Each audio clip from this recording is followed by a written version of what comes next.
More update than honest-to-goodness sequel. Counter-Strike: Global Offensive maintains much of what made the original Counter-Strike so fantastic, while adding a couple of new game modes, both of which were based on user-made mods to the original game.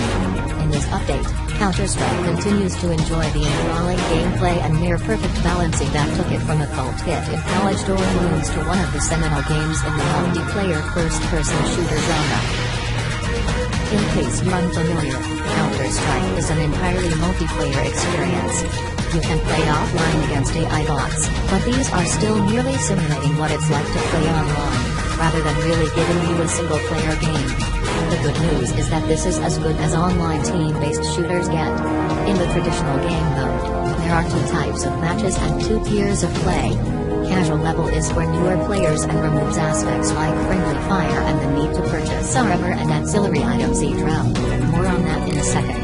Ranked level is the original style of CS, with all the realism settings enabled, but it also features a comprehensive skill-based ranking system to try to balance teams and place good players with other good players.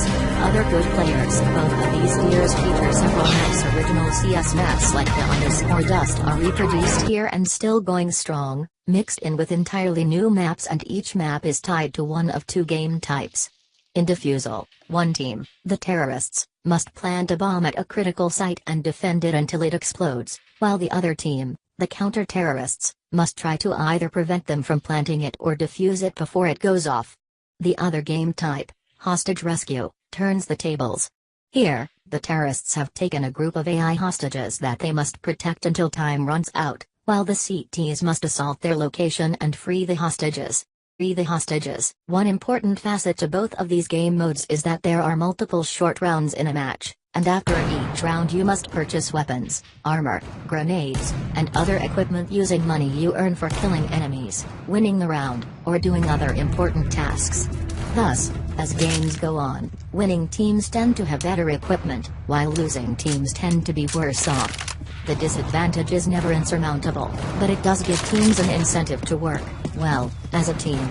In serious matches, communication and planning are key, because players who die cannot respawn until after a round is over and cannot communicate with living team members. The traditional CS modes are excellently balanced. Games are fast-paced without being unmanageable. Skill is rewarded in both the planning and outwitting stages as well as in battle, and good teamwork typically beats individual skills. Pacing is fantastic, too, because you will generally die at least a few times, giving you time to observe other players' work, review your own mistakes, and plan for the next round during the downtime. Heck, even watching other players go at it can be entertaining in and of itself, as you shout at them to do this or not do that, knowing full well they can't hear you. If you prefer no downtime, however, the two new game modes that have been added this time around should suit your fancy. Called Arms Race and Demolition, they both remove the classic purchasing mechanic and instead award you you have to hold the click button. Wow. When you make a kill. Depending on server settings, weapon awards generally go up in deadliness from an initial lousy weapon, reach an acme, and then begin to go down in usefulness, usually forcing you at last to use nothing but your knife. Arms Race also removes the downtime of waiting after you die, and plays a lot more like a traditional deathmatch game, with much less in the way of teamwork since each individual is out to finish his slew of weapons as quickly as possible and get the win. Demolition changes this structure, instead challenging you to continue playing a more traditional CS-style game, but with your weapons getting worse and worse with each kill. Both of the new modes are tremendous fun. No matter which modes you choose to play CS:GO in, however, you'd better be playing with a keyboard and mouse. On the PlayStation 3, playing with a controller is very difficult because CS:GO lacks the hand-holding auto-aim that console FPS players are generally used to, and because many PS3 players will likely be playing with a USB keyboard and mouse, which are both supported by CS:GO.